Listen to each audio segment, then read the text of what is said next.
It's not like I could just go to an MD. It's down the corner, a primary. I can't do that. I need to see a specialist, and that's at Johns Hopkins.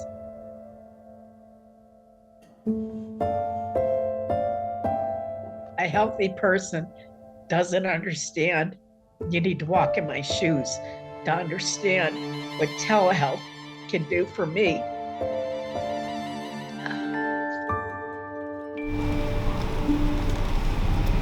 It takes me 7 hours one way to get here, but is it hard?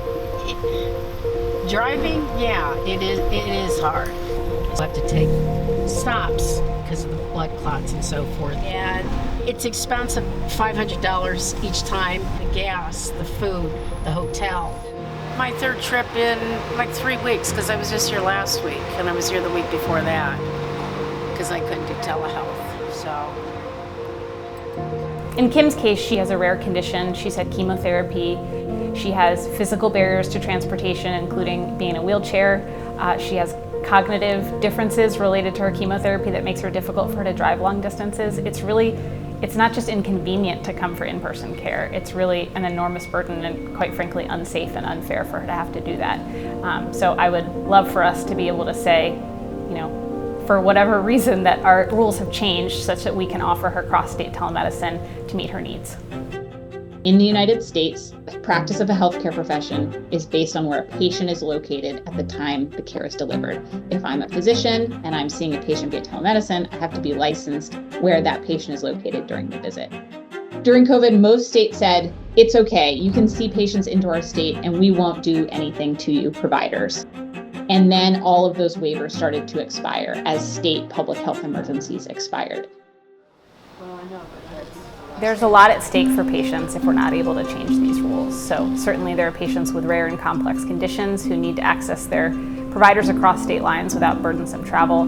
There are rural areas and even urban areas across the country that may not have certain specialists. For instance, we have a type of geneticist that the state of Delaware doesn't have, and so patients in Delaware who have the conditions that that person treats have to travel here. It's unfair that they can't participate in telemedicine. And then it's also really stifles innovation on clinical trials and not being able to enroll patients from across the country in those clinical trials and or follow them up. There are really heartbreaking examples like pediatric oncology where patients may only have months to determine what the best treatment course is, and it's totally unethical to send them across the country asking for those treatments. They should be able to seek expert consultation from providers at any place across the country. When we speak with our patients, most people do not know that these are the rules that exist. Many people think that these are institutional policies. There was nothing spectacular with what I had done today. They couldn't have been done over my computer and saved me all the expense of driving back and forth and having my mother come out with me where I could have done it on telehealth. We're taking money from things that we may need to come down here, but of course this comes first. This is always going to come first. I'm sorry for crying about this, but it's just, to me, it's just not fair at all. What we'd like to see is some straightforward national approaches to allow patients and providers to decide when it's clinically appropriate and necessary to provide cross-state care over telemedicine. But there are a number of use cases where we see the burden is the largest and the change is needed most urgently. Those include cancer care, transplant care, rare diseases, college student conditions like mental health, and then also clinical trials from an innovation standpoint. And for these conditions, we really want to make sure that patients, their families, and providers can connect across state lines for the care that they need. This is the place to be.